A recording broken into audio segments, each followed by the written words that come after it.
Everybody, it's Christy with BookCrushin, and I'm here with the amazing Rachel Caine. So thrilled to be here at San Diego Comic-Con, talking with her about many different things, including the Great Library series, which, okay, I hadn't actually seen the books in person because I'm a digital audio reader, but look at the spine. I'm pretty much in love with it. I can't even imagine what this looks like on the shelf. It's beautiful. So this is the latest, and there's one more? Yes, there's one more coming. When does it come out? Remind us. July next year. See, I'm telling you that's too long. I know it's too long, and I wish I could do them faster. But, well, you're a little bit busy because not only does she write the Great Library series, and we were just talking, we cannot name everything that she's written, but she's all, you might remember her as writing the Morganville Vampire series. You might remember her from writing, what else? Weather Warden series, yes. Urban Fantasy. Brand new series with Anne. Yes, brand new series with Anne is called The Honors, and the first book, Honor Among Thieves, came out in February. It's beautiful, and the audio is really good on it. Yeah, it's really good on it because I listened. We've already finished Honor Bound, which is the second book. In fact, the proofs are arriving at my house right now. That is so exciting. I'm not there, well, they'll be there when you get there, and that's what matters. That's right. That's what matters. So, when we met yesterday, one of the things that you said to me was you weren't sure how the Great Library was going to sell, right? Mm-hmm. And my friend Amanda, who runs the Free Every Young Adult book club in my area, is really obsessed. The first book she ever recommended to me was the first book in the series. Wow. And yesterday when I was in line for another book event at the other Penguin spot, there was another one of your big fans raving about it. They love you. So I'm curious, what do you think most resonates with your audience? I mean, other than it being a book about books, what do you think most resonates with your audience with the series? You know, I find it's different things for different people. There is a huge Wolf and Santee fan club who are just kind of obsessed with those characters, and they really love them and they really want more of them.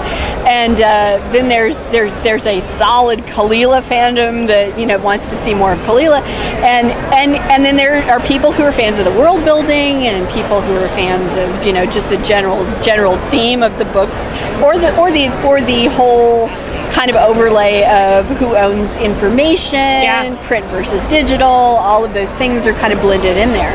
So there's a lot for people to kind of latch onto, which is nice. But that is really interesting. I read another series last year that has a similar concept with the whole who owns words. And I feel like it resonates, that concept resonates a lot with where we are today, where people have tried to copyright words. We've seen all that stuff happen, and what that could be like. You know what I mean? Was that something? Yeah. I know. I'm just like that. I don't even want to think about what that world could be like because it's just not realistic. So it's really interesting that you say that. So you've obviously written a ton of books. We just talked about several of them, alone and with partners, and now a new serial coming up with Gwenda Bond and Carrie Ryan, which we'll talk about more in a little bit. Okay. So I asked Gwenda. And also a thriller series, too. Another one, too? Yeah, I've got an adult thriller series called Stillhouse Lake. Oh my gosh, yes, that's right. Yeah. Which has beautiful covers, too. You have great cover blessings. I have been blessed by the cover gods. Beautiful. It's good. So I asked Gwenda what I should ask you about, specifically about you or Dead Air, and she said I should ask you how you're so smart. But and what I think she was saying is, she was alluding to your special talent or ability to kind of take this concept and mold it into a thing. A very good thing, right? As you've done with many different series. So, and I saw Anna's dropping your next book in the mail to get to you. How have your creative experiences shifted with each of those writing experiences? Because you're writing in all these different, you're writing solo with one partner who you're not physically with, a serial, which is a really unique experience. Yes. How has your creative experience shifted with all of those different projects? Well, it's really interesting. I find that there's kind of a saying, and I believe it, that every book is your first book. Yeah. They all require different skills. They all require different mindset. And writing with Anne was like writing with myself, to be honest, because she and I love the same genres. We write in similar themes. We both and we both write fast, which is imperative. If you have a writing partner, one of you writes really fast and one writes slow, it can get really frustrating. Right. So it would be like zip, and I would do a chapter and I would send it, put it in the Google Doc, and then overnight she would do the same because we had different working hours. Right. And so it was just like somebody was writing a book all day. That's awesome. You just wake up and there's content. You're like, this is the best. I have many times wished for a book fairy to come and write a chapter for me while I was asleep, and it happened. It was amazing. And Anne is such a great creative partner because we just what if each other all the time. What if this happens? Oh, that's even better. So we just love doing that series, and it's great. And that process is very kind of free form and freewheeling. When you relate it to the cereal box process, it's much more like being a TV writer. You know, with you have a staff in the room. I'm not the showrunner. Gwenda's the showrunner. Yeah, it's her baby, right? Yes, it's her baby. Yeah, I am there to execute the idea, and so just the whole process of like for 4 days refining that plot until it was solid from beginning to end, and all of the characters and all of the themes, and you know, we had to think of all of this stuff in advance, right? Because there's 3 of us working on it. That was really different for me, because normally I let my subconscious do a lot of that work, and my subconscious doesn't tell me what the theme is until it's there.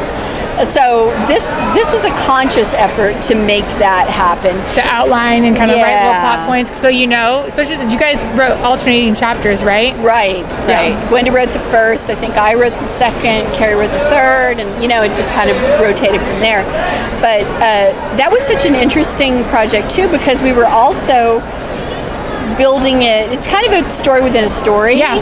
Because there's a podcast that goes along with it. I haven't listened to that part of it yet. I'm so excited. It's going to be really cool. I can't wait.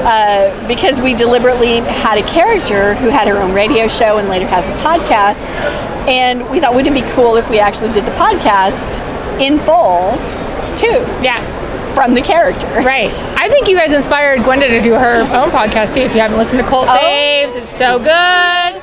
It is so good. Gwenda, talk about smart. Gwenda is incredibly smart and I love her. Very engaged. I don't know how she stays engaged in so many things. Same. I'm like, are you just a superhuman? And I'm like, I love her so much. That's why they picked her for Lois Lane. That's True. It is true. It's very true. So let's talk a little bit more about Serial. It's called Dead Air.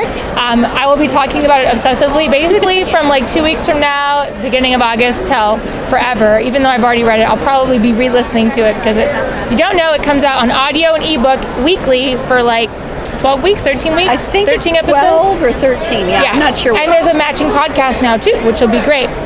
So it's my third serial, and it might be my favorite of the ones I've listened to. They're all really fabulous. What was your favorite part in writing it, and are there any secrets or insights to the process or the story that you want to share with us? Yeah, as far as secrets, the thing I really loved was, you know, we're all 3 passionate writers about story.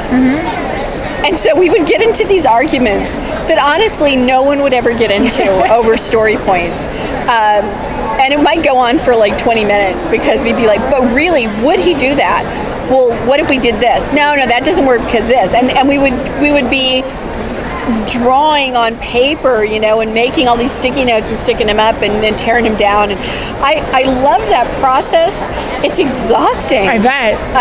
Well, if you have a character formed in your head and then somebody else has the same character, but they might do something a little bit. It's like multi-universe people, right? Because we are crossing those characters over. From it's not like I get a chapter with just one character. Right. It's all of those characters have to flow seamlessly across the entire project, much as they do in a TV show. Right.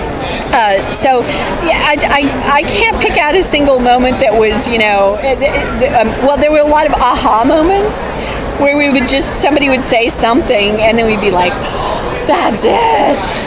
But I did get, okay, there is a hemlock element, I will say that. There's hemlock in this story. There is hemlock in the story. Yes, and I had to research hemlock.